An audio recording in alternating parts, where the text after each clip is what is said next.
नमस्कार, मैं हूं कुमार अनिल। डॉक्टर भीमराव अंबेडकर की पुस्तक बुद्ध और उनका धम्म, इसकी 71वीं कड़ी लेके मैं आपके सामने उपस्थित हूं। आज हम बात करेंगे कि तपस्वी और बुद्ध के भिक्षु में श्रेष्ठ कौन है, दोनों में बेहतर कौन है। तो तपस्वी का मतलब आप समझते हैं कि सुनते हैं कि जैसे कोई कांटे पर ही सोया हुआ है, कोई एक पैर पर ही खड़ा है, कोई उल्टा सिर के बल खड़ा है, कोई तो तरह तरह की तपस्या है। और भिक्षु के यहाँ, बुद्ध के जो शिष्य थे, जो बौद्ध भिक्षु थे, उनके लिए ये सब चीज़ें नहीं थी। उनके लिए थी वो 8 मार्गों पर चलना। उनके लिए चित्त की शुद्धता पर सबसे ज़्यादा जोर था, ज्ञान और ध्यान पर जोर था, सदाचरण पर, उनका जो व्यवहार हो, पब्लिक के साथ जो व्यवहार हो वो कैसा हो, आपस में कैसा हो, ये था। और उनका व्यवहार और उनका उद्देश्य जो था वो जनता का कल्याण था। जनता को दुख से, जनता का जो दुख है उस दुख को कम करना। तो ये था बौद्ध भिक्षु।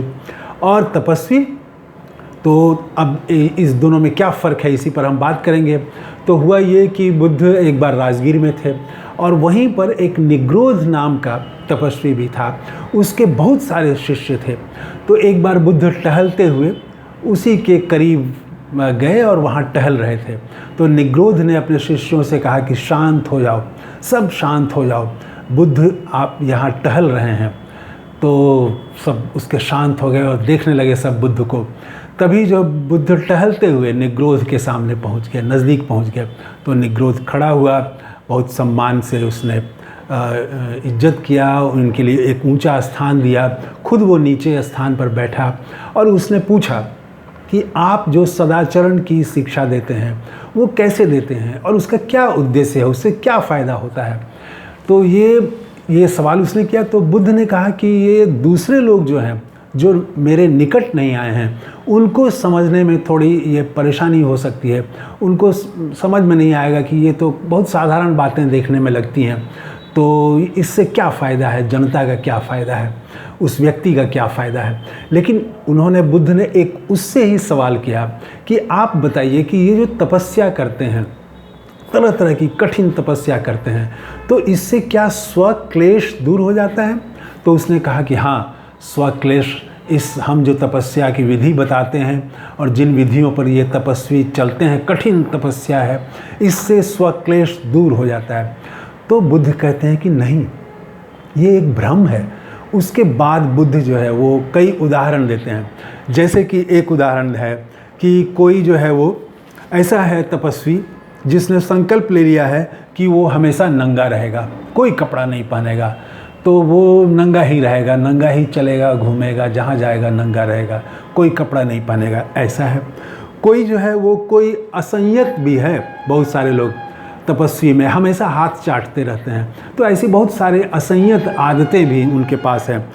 फिर ये जो तपस्वी हैं, ये किसी ने तपस्या ले ली तो वो जो है, जो भिक्षा देने आते हैं उसका आदर नहीं करते हैं, बहुत टेढ़ा बोलना, बहुत अभी तो ऐसे भी लोग भी मिल जाते हैं तपस्वी जो देखते के साथ कोई प्रणाम करने जाएगा उसको गाली देने लगेंगे। तो जो गाली देने लगेगा उसको लोग समझते हैं कि ये तो बड़ा भारी तपस्वी है, रहस्यमयी तपस्वी, कुछ रहस्य है, गाली देने के पीछे ज़रूर कोई बात है, तो गाली देने लगते हैं। कोई विशेष रूप से अगर आपके लिए भोजन बनाए, तैयार करे, तो उसको आप अस्वीकार कर देते हैं। कोई विशेष रूप से आपके लिए सामग्री तैयार करे, कोई वस्तु तैयार करे, उसको कोई अस्वीकार कर दे। आपको कोई निमंत्रण दे कि चलिए आज मेरे यहाँ आप भोजन करिए, तो आप कभी निमंत्रण स्वीकार नहीं करते हैं।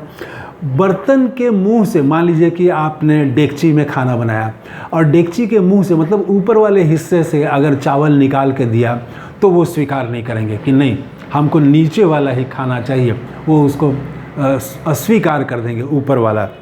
इसी तरह से ओखली के भीतर अगर अनाज रखा हुआ है तो वो नहीं लेंगे। फिर किसी का है कि लकड़ी के भीतर अगर अनाज है, अनाज जो है, अनाज के ऊपर अगर लकड़ी रखी हुई है तो वो अनाज नहीं लेंगे। इसी तरह से चक्की के भीतर अगर वो पीस रहे हैं और उससे निकाल के देंगे तो चक्की के भीतर वाला अनाज नहीं लेंगे। फिर है कि 2 लोग अगर साथ खाना खा रहे हों किसी घर में गए और बाहर बैठ के या भीतर आंगन में बैठ के 2 लोग खाना खा रहे हों तो उस घर से वो भोजन नहीं लेंगे। कुछ है कि किसी के सामने अगर घर के सामने कुत्ता दिख जाए कहीं से भी तो उसके घर से वो भोजन नहीं लेंगे, भिक्षा नहीं लेंगे। फिर है कि जिस घर के आसपास मक्खी अगर दिख गई तो वहाँ से नहीं लेंगे। फिर मछली और मांस तो नहीं ही लेंगे। इसके अलावा अगर कोई गर्भवती स्त्री देने आ गई, भिक्षा देने आ गई, तो गर्भवती स्त्री के हाथ से नहीं लेंगे। फिर चावल की माड़ नहीं लेंगे। फिर कोई है कि 7 दिन में एक बार वो भिक्षा मांगेंगे, 7 दिन में एक बार खाएंगे। किसी का है कि वो 15 दिन में एक बार खाएंगे। किसी का है कि वो रोज़ 7 घर में ही भिक्षा मांगेंगे।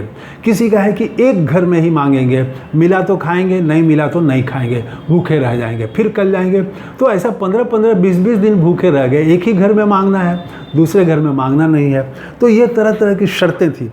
एक किसी का शर्त था कि गमले में उगाया गया पौधा खा के ही हम रहेंगे।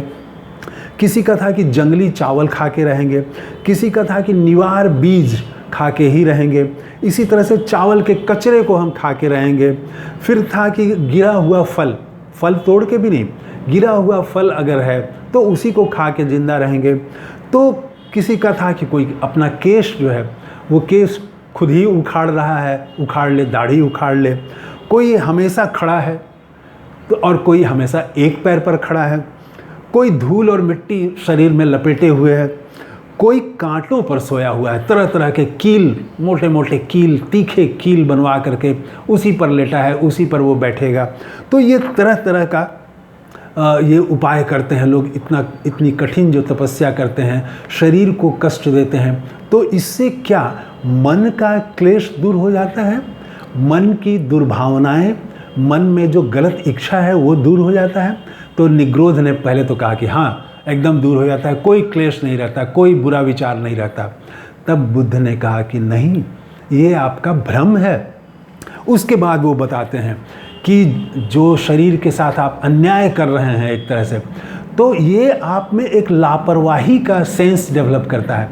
आपको लगता है कि लापरवाह होके मैं कोई बहुत अच्छा काम कर रहा हूँ, तो ये भी एक नशे की तरह हो जाता है।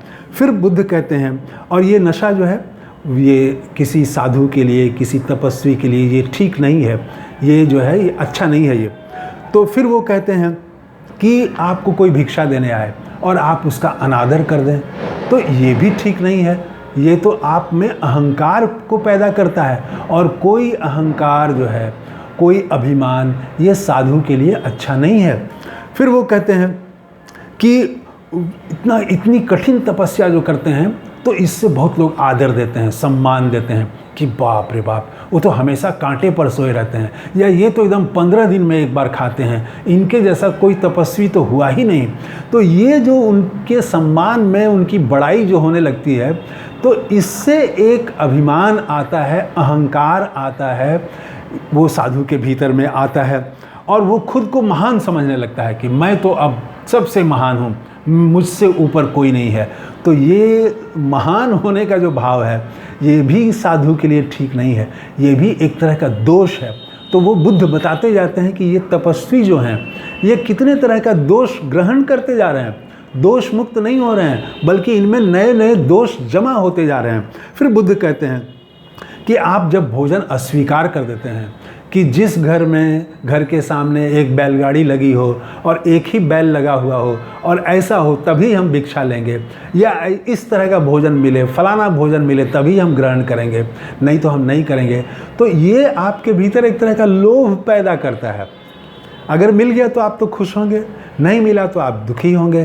तो एक तरह का लोभ पैदा करता है। ये लोभ जो है किसी साधु के लिए दोष के समान है, ये अच्छा नहीं है, ये दोष है।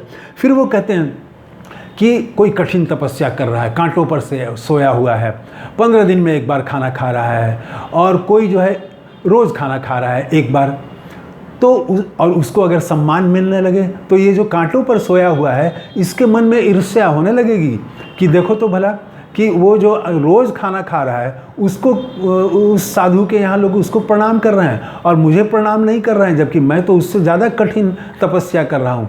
तो उसमें साधु में ईर्ष्या का भाव लाता है। ये तपस्वी के भीतर ईर्ष्या का भाव लाता है। तो ईर्ष्या का भाव होना भी ये एक दोष है। फिर इसी तरह से बताते हैं, बुद्ध कहते हैं कि ये जो तपस्वी हैं ये खुद को रहस्यमयी साबित करने में लग जाते हैं, उसका ढोंग करने लगते हैं कि कुछ रहस्य है। जैसे जो मैंने कहा कि ऐसे कई साधु मिल जाते हैं जिनके बारे में सुनते हैं कि जाइए तो वो गाली देने लगेंगे, तो गाली देने लगेंगे तो इसका मतलब है कि आपको कृपा उनकी मिल गई, तो वो रहस्य है, उसका कुछ पता नहीं चलता है। बुद्ध के यहाँ कोई रहस्य नहीं है, सिंपल बातें हैं, वो एकदम सदाचार की बातें हैं जो हम लोग बातचीत कर चुके हैं। उसमें कोई रहस्य छिपी हुई बात नहीं है, कोई गूढ़ बात नहीं है, कोई ऐसा नहीं है कि उसको कोई जान ही ना सके। कोई भी जान सकता है, कोई भी अमल कर सकता है, कोई भी आदमी बुद्ध के रास्ते पर चल सकता है, कोई भी आदमी भिक्षु बन सकता है बुद्ध का। तो वहाँ पर कोई रहस्य की बात नहीं है। ये तपस्वी जो है रहस्यमयी कि मैं ही कर सकता हूँ, दूसरे नहीं कर सकते हैं, तो ये रहस्यमयी होने का ढोंग साबित करते हैं, दिखाते हैं। फिर बुद्ध कहते हैं कि ये सब जो लोग करते हैं, करने के बावजूद मन में बुरी इच्छाएं तो रह ही सकती हैं। बुरी इच्छाओं का नाश आप कैसे करेंगे? कोई कांटों पर सोया हुआ है तो उसके मन में अगर किसी स्त्री के प्रति अगर गलत भावना है तो वो मन में तो उसके रहेगा ही। मृत्यु सैया पर जाते हुए भी लोग धन के बारे में और स्त्री के बारे में, बच्चे के बारे में चिंतित रहते हैं, परेशान रहते हैं, लोभ जाता नहीं है। तो वो कांटों पर सो के भी वो जो है वो तरह तरह की ये गलत भावनाएं जो हैं उसके चित्त में, उसका चित्त अशुद्ध रह सकता है। तो बुद्ध कहते हैं कि ये तपस्वी बनने का कोई ढोंगी आदमी भी कर सकता है जिसका मन एकदम बुरे विचारों से भरा हुआ हो। हम देख रहे हैं आजकल सोशल मीडिया में, बहुत सारे मीडिया में भी खबरें आ रही हैं, डिजिटल मीडिया में, कि वेश तो उन्होंने पहन लिया है, साधु का ड्रेस पहन लिया है, लेकिन वो अश्लील हरकत करते हुए पकड़े जा रहे हैं। कई तो दुष्कर्म के आरोप में सजा याफ्ता हैं, जेल में बंद हैं, वो अपनी ही शिष्याओं के साथ गलत व्यवहार किया। तो ये तपस्वी होने से ही मन जो है वो शुद्ध नहीं हो जाता है। तो मन की शुद्धि करना, चित्त की शुद्धि करना, चित्त पर कैसे नियंत्रण करें, और वो सब जो है आपका जो आप तपस्या कर रहे हैं इससे जनता को कोई फ़ायदा होना चाहिए, जनता का कल्याण होना चाहिए, दूसरे का कल्याण होना चाहिए। तो ये सब चीज़ें तपस्वी, ये जो उदाहरण बताया बुद्ध ने कि इसके ज़रिए ये कुछ भी नहीं होता है। उसके बाद तो फिर क्या हुआ, निग्रोध तो उसके बाद चुपचाप बैठा ही रह गया। उसने स्वीकार किया कि हाँ ये सब खामियां हैं, क्योंकि वो तो खुद भी देख रहा होगा कि जो कठिन तपस्या करने वाले लोग हैं वो कितने अहंकार से भरे हुए हैं। गुस्सा भी किसी में वैसा ही है, किसी में ईर्ष्या भी वैसा ही है। तो ये बुद्ध ने बता दिया कि किस तरह से भिक्षु में और तपस्वी में क्या फ़र्क है, ये बता दिया उन्होंने। अम्बेडकर ने इसको बहुत विस्तार से लिखा है इसको। तो आपको कैसा लगा, आपका क्या कहना है, कमेंट करके ज़रूर बताइएगा। थैंक यू, धन्यवाद, जय हिंद और बुद्ध को नमस्कार। जय हिंद।